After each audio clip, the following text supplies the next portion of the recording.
میں حسین سے محبت کرتا ہوں، تو بھی حسین سے محبت کر۔ اور نبی نے فرمایا یا اللہ جو حسین سے محبت کرے تو اس سے بھی محبت کرے، تو اسے بھی اپنا محبوب بنا لے۔ وہ امام حسین جس کے لیے نبی دعا فرما رہے کہ یا اللہ تو امام حسین سے محبت کر، تو سوچئے کہ اللہ تعالیٰ امام حسین سے کتنی محبت فرماتا ہوگا، نبی امام حسین سے کتنی محبت فرماتے ہوں گے۔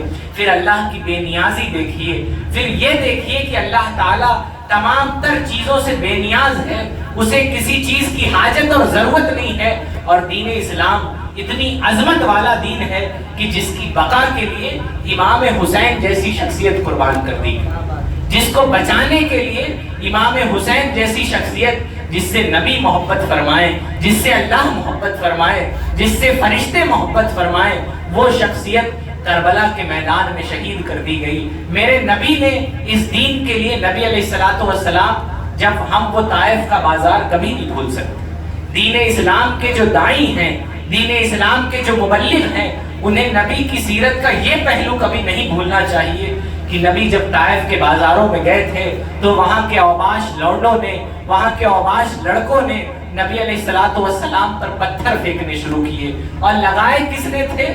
یہ اوباش لڑکے، یہ بدماش لڑکے، یہ وہاں کے جو بڑے بوڑھے تھے، جو فتین لوگ تھے، انہوں نے ان کے پیچھے لگا دیا تھا، اور نبی علیہ السلام کی جوتی مبارک یہ خون سے بھر گئی تھی۔ وہ دن جب تبلیغ دین کی راہ میں یہ وہی ذات ہیں جن کے بارے میں فرمایا جاتا ہے بعد از خدا بزرگ توئی، قصہ مختصر، تو یاد رکھیں یہ وہی ذات ہے جس کے بارے میں اللہ فرماتا ہے اے خدا کی رضا چاہتے ہیں دو عالم، خدا چاہتا ہے رضائے محمد۔ یہ وہی محمد عربی صلی اللہ علیہ وسلم ہے جن کی خواہش پر اللہ نے قبلہ تبدیل کر دیا، جن کے لیے سارے عالم کی تخلیق کی گئی، جن کے لیے ہم اور آپ پیدا کیے گئے، اور یاد رکھیں جن کے لیے محشر کے دن محشر بھی قائم، حشر بھی، میزان بھی نبی کی شان دکھانے کے لیے قائم کیا جائے گا۔ جس رب نے تمہیں پیدا کیا، جس نے تمہاری تقدیر لکھی، کیا وہ نہیں جانتا ہے کہ کون جنتی ہے کون جہنمی؟ بے شک وہ جانتا ہے، لیکن قیامت اس لیے قائم کی جائے گی، سوال و جواب اس لیے ہوگا کہ ہمیں جہنمی کہہ دیا جائے گا ہمارے اعمال کی بنیاد پر، پھر نبی شفاعت فرمائیں گے۔ نبی کی شان دکھانی مقصود ہے کہ لوگوں، نبی کی گستاخی کرنے والوں، کہنے والوں کی نبی مختار نہیں ہے، یہ کہنے والوں کی نبی کو کوئی اختیار نہیں ہے، تم اس دن دیکھو گے کہ نبی علیہ السلام ہم گنہگار، بدکار، سیاہکار لوگوں کو جہنم سے کھینچ کر جنت میں داخل فرمائیں گے، تو ان لوگوں کو نبی کی شان دکھائی جائے گی، انہیں بتایا جائے گا کہ نبی محتشم کس محتم بشان شخصیت کا نام ہے، محمد عربی صلی اللہ علیہ وسلم کی شخصیت کا نام ہے۔ تو اللہ تعالیٰ میزان بھی اس لیے قائم فرمائے گا، لوگوں کا حساب کتاب بھی اس ذات کے لیے لے گا۔ وہ ذات طائف کے بازاروں میں اسے پتھر مارے گئے، اس کی جوتی مبارک خون سے بھر گئی، وہ ذات جس کے لیے اللہ تعالیٰ نے سارے عالم بنائے۔ نبی علیہ السلام نے خندق کھودا، نبی علیہ السلام نے تعمیر کعبہ میں حصہ لیا، پھر مسلمانوں کی کون سی عزت ہے جس کی وہ پرواہ کرتے ہیں؟ مسلمانوں کی کون سی حرمت ہے جس کی وہ پرواہ کرتے ہیں؟ میں آپ کو بتاؤں دین پہنچانے، دین سیکھنے سکھانے کا جذبہ کیسا ہوتا ہے۔ نبی علیہ السلام جب خندق کھودی جا رہی تھی، ایک جنگ ہوئی ہے جس کا نام ہے جنگ خندق۔ کیا نام ہے؟ جنگ خندق۔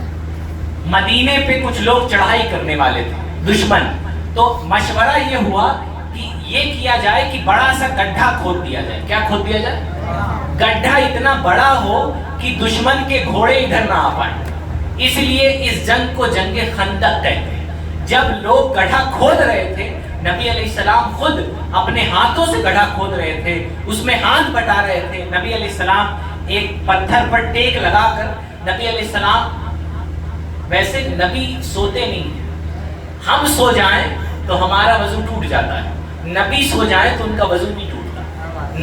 نبی کی آنکھیں سوتی ہے، ہمیں لگتا ہے کہ وہ سو رہے ہیں، ان کا دل جاگتا رہتا ہے۔ تو یہ تو تعلیم تھی، یہ تو بتانا مقصد تھا کہ دین کا کام کتنا اہم ہے، تبلیغ دین، دوسروں تک دین پہنچانا، دین کے لیے کوشش کرنا یہ کتنا اہم ہے کہ ظاہری طور پر نبی کی آنکھیں کچھ دیر کے لیے بند ہوئی، صحابہ نے ان کے گرد ہلکا بنا لیا، گولا بنا لیا، اور یہ کہا کہ ادھر سے کوئی نہ گزرے، شاید ہمارے آقا کی نیند میں خلل پڑ جائے۔ جب نبی کی آنکھیں کھلی تو نبی علیہ السلام نے بڑے عجیب لہجے میں کہا تھا کہ تم لوگوں نے مجھے اٹھایا کیوں نہیں؟ اگر میں جاگتا ہوتا تو کچھ اور کام ہوتا، اگر میں جاگتا ہوتا تو خندق مزید کھودی جاتی۔ تو اسے کہتے ہیں دین کا کام کرنے کا جذبہ۔ ہم حضور غوث اعظم کے نام لیوا ہیں، حضور غوث اعظم رضی اللہ تعالیٰ کے نام پر آپ مرغا ضرور کھائے ہوں گے زندگی میں، بھلے ان کا نام نہ بتاؤ۔ غوث اعظم کا نام غوث اعظم نہیں ہے۔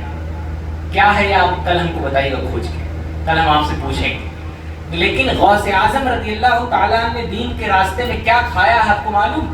حضور غوث اعظم نے اتنی پتیاں کھائی ہیں کہ آپ کی گردن مبارک ہری پڑ گئی، گردن مبارک ہری پڑ گئی تھی۔ اتنے زمانے تک حضور غوث اعظم رضی اللہ تعالیٰ نے جنگل کی پتیاں کھائی، اور عالم یہ ہوتا کہ جب دیکھتے کہ کوئی قافلہ ادھر سے گزر رہا ہے تو اس پیڑ کی پتی اور پھل چھوڑ دیتے کہ میں بھوکا رہ جاؤں لیکن آنے والا شخص کھا لے۔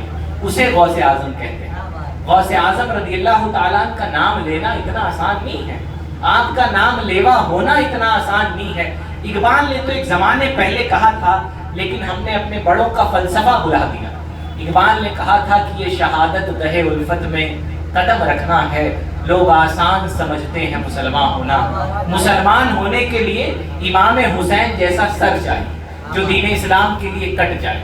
مسلمان ہونے کے لیے حضور غوث اعظم جیسی قناعت چاہیے کہ آپ پتے کھا کے بھی اللہ کا شکر ادا کریں۔ اور نبی علیہ الصلوۃ والسلام کی قناعت کی بات کروں، جب اللہ تعالیٰ نے نبی سے فرمایا اے محبوب آپ کی خواہش ہو تو آپ کے ساتھ سونے چاندی کے پہاڑ چلیں، اور یاد رکھیے نبی کے ساتھ سونے چاندی کے پہاڑ چلتے بھی تب بھی نبی کا نفس پاک ہوتا، نبی کا نفس دنیا کی لالچ سے پاک ہوتا۔